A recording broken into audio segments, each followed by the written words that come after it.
बिस्मिल्लाहिर्रहमानिर्रहीम। अस्सलाम वालेकुम स्टूडेंट्स। हमने कल चैप्टर नंबर 1 कंप्लीट कर लिया था। आज हम आते हैं चैप्टर नंबर 2 की तरफ, केमिस्ट्री के। तो चैप्टर नंबर 2 के सबसे पहले हम MCQ स्टार्ट करेंगे। The isotope C12 present in abundance of. तो हमारे पास जो है कार्बन 12 का आइसोटॉप्स पाया जाता है 98.6%।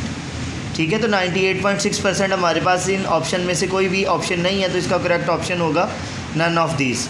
दूसरे नंबर पे आ जाएं। व्हेन यूरेनियम 235 जिसका एटॉमिक मास है और एटॉमिक नंबर उसका 92 है, जब वो टूटता है तो क्या बनता है, उसमें से क्या जो है हमारे पास रिलीज़ होगा। देखें, ये इक्वेशन हमने देखी थी। बेरियम क्रिप्टॉन बनता था, न्यूट्रॉन्स बनते थे और लार्ज अमाउंट में एनर्जी हमारे पास आती थी। तो एनर्जी हमारे पास आ रही थी, इसी वजह से इनमें से ये ऑप्शन तो हमारे पास दी नहीं गई, क्रिप्टॉन की भी नहीं दी गई, न्यूट्रॉन्स की दी गई है, एनर्जी की भी नहीं दी गई। ठीक है, ये तीन ऑप्शंस नहीं है, तो हमारे पास करेक्ट ऑप्शन होगा न्यूट्रॉन। थर्ड MCQ की तरफ आते हैं। The concept of orbit was used by. Orbit का जो कॉन्सेप्ट है वो किसने इस्तेमाल किया। ठीक है, तो उसके लिए हमारे पास तो डियर स्टूडेंट, सबसे पहले जो है रदरफोर्ड ने सिर्फ ये बताया था कि एटम जो है जब एक ऑर्बिट के अंदर मूव करता है, ठीक है, तो मूव करते करते इसके अंदर न्यूक्लियस के अंदर गिर जाता है। ठीक है, तो जो फर्स्ट साइंटिस्ट था वो बोहर था। बोहर ने बताया था ऑर्बिट के बारे में। अच्छा, नेक्स्ट फोर्थ MCQ की तरफ आते हैं। The P subshell has. P subshell के अंदर हमने देखा था हमारे पास 6 इलेक्ट्रॉन आते हैं। एस के अंदर 2, पी के अंदर 6, डी के अंदर 10 और एफ़ के अंदर 14 सॉरी। तो उसने पूछा इनके अंदर ऑर्बिट पी ऑर्बिटल्स में कितने होंगे। तो याद रखिएगा, एक के अंदर एक ऑर्बिट के अंदर 2 इलेक्ट्रॉन आ सकते हैं, छोटे ऑर्बिट के अंदर। ठीक है, ऑर्बिटल्स। तो सब शेल पी सब शेल के अंदर उसने कहा कितने ऑर्बिटल्स होंगे। अब 6 है, 6 का हाफ क्या होगा, 3। अब इसी तरह से डी में पूछ लिया जाए तो डी के अंदर 5 मज़ीद ऑर्बिटल्स होंगे। सब शेल के अंदर भी छोटे ऑर्बिटल्स होते हैं और इसके अंदर 7 होंगे, इसके अंदर 1 ही होगा। तो इसका पी है, पी के अंदर हमने देखा 6 इलेक्ट्रॉन आते हैं, तो ऑर्बिटल्स कितने होंगे इसके, 3। Deuterium is use to make. Deuterium को हम किस लिए इस्तेमाल करते हैं, ये बुक पर आएँ। इसका आइसोटॉप्स के यूजेस के अंदर इसका करेक्ट ऑप्शन है कि ड्यूट्रियम कहाँ पे इस्तेमाल होता है। ये देखें, ड्यूट्रियम हमारे पास हैवी वाटर बनाने के लिए इस्तेमाल होता है। ठीक है, और हैवी वाटर को सॉफ्ट वाटर कन्वर्ट करने के लिए इस्तेमाल होता है।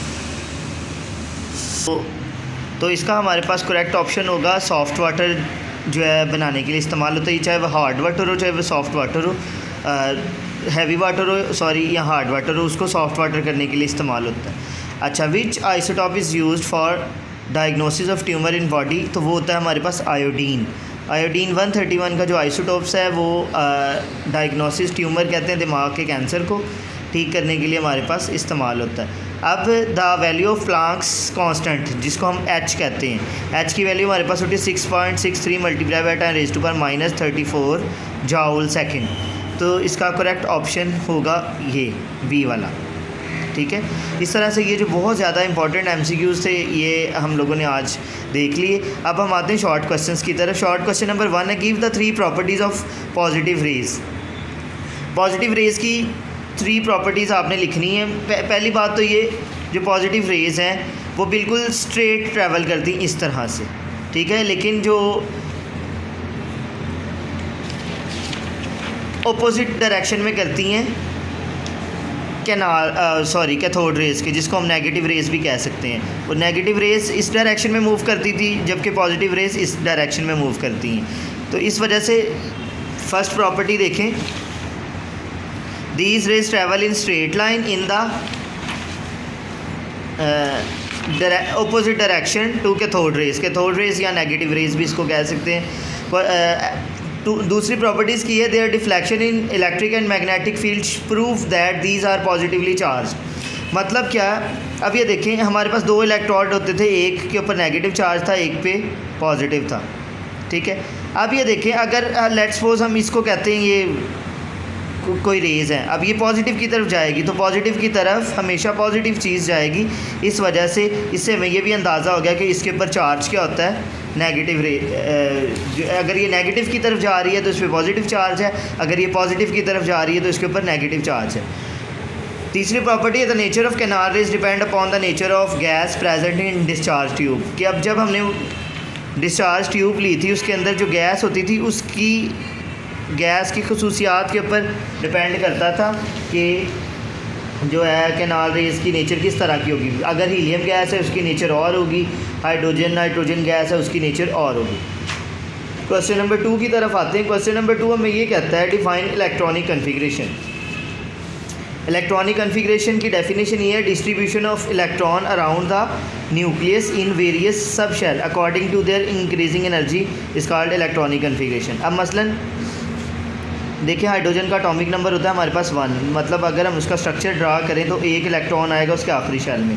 इसी तरह से हीलियम का एटॉमिक नंबर है 2, तो अगर हम उसका स्ट्रक्चर ड्रा करें तो उसके अंदर 2 इलेक्ट्रॉन आएंगे।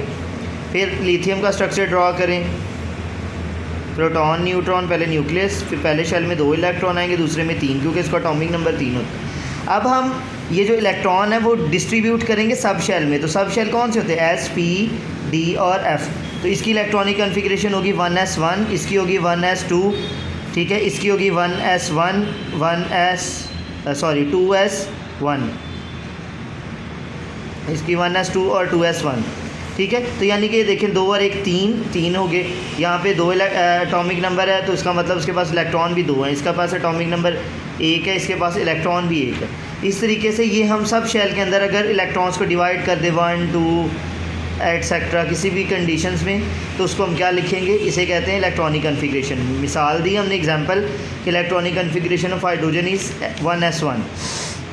Third question, most important question, what are defects of Rutherford model. के रदरफोर्ड के एटॉमिक मॉडल के डिफेक्ट क्या थे। देखिए हमने पहले रदरफोर्ड का मॉडल पढ़ा। रदरफोर्ड ने ये कहा कि जब एक एटम का इलेक्ट्रॉन शेल के अंदर गर्दिश करता है, ये कभी इधर मूव करेगा कभी इधर मूव करेगा, तो ये जैसे जैसे मूव करेगा ये क्या करेगा, एनर्जी को रिलीज़ करेगा, एनर्जी रिलीज़ करेगा। अब हमें पता है जैसे लेट्स सपोज इसके पास 10 जूल एनर्जी है, ये रिलीज़ करेगा तो इसके पास 8 हो जाएगी, फिर रिलीज़ करता जाएगा 6, फिर एक वक्त आएगा कि इसकी एनर्जी बिल्कुल ख़त्म हो जाएगी, यानी कि क्या हो जाएगी, 0।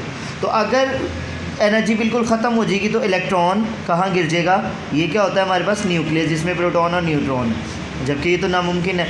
न्यूक्लियस के अंदर सिर्फ प्रोटॉन और न्यूट्रॉन हो सकते हैं, इलेक्ट्रॉन न्यूक्लियस के अंदर नहीं आ सकता। अब इसी तरह से according to the classical theory of radiation, electrons being charge particle should release और एमिट एनर्जी कंटिन्यूसली, कि मुसलसल एनर्जी खारिज करेगा, and they should ultimately fall into the nucleus, और वो क्या करेगा, न्यूक्लियस में गिर जाएगा। एक इसके अंदर ये डिफेक्ट था, ये गलत इसने अपने नज़रिए में बात बताई थी कि इलेक्ट्रॉन एनर्जी खारिज करेगा जब शेल के अंदर या ऑर्बिट के अंदर घूमेगा, तो एनर्जी खारिज करते करते एक वक्त आएगा ये न्यूक्लियस के अंदर गिर जाएगा। दूसरी प्रॉपर्टी उसकी हमने पढ़ी, if electron emit energy continuously, कि जब इलेक्ट्रॉन कंटिन्यूस को एनर्जी को रिलीज़ करेगा तो वो स्पेक्ट्रम बनाता है। स्पेक्ट्रम कहते हैं लाइट को, ठीक है। अब बोहर ने हमें ये बताया कि स्पेक्ट्रम जो बनता है वो लाइन स्पेक्ट्रम बनेगा, लाइन स्पेक्ट्रम, जबकि रदरफोर्ड ने बताया कि कॉन्टीन्यूस स्पेक्ट्रम बनेगा यहाँ पे। तो इसमें ये गलती है आई, if electron emit energy continuously they should form continuous spectrum, but in fact line spectrum was observe. फिर हमें ये पता चला कि लाइन स्पेक्ट्रम बनता है, इसमें कॉन्टीन्यूस स्पेक्ट्रम नहीं बनता। ये 2 मिस्टेक्स निकली। आज हम ये 3 क्वेश्चंस ही करेंगे और बाकी हम कल काम करेंगे। तो आपने ये जितना काम किया इसको अच्छे तरीके से याद कर लीजिएगा और अपनी नोटबुक्स के ऊपर लिख लीजिएगा साफ़ सुथरी राइटिंग में, ठीक है। अल्लाह हाफ़िज़।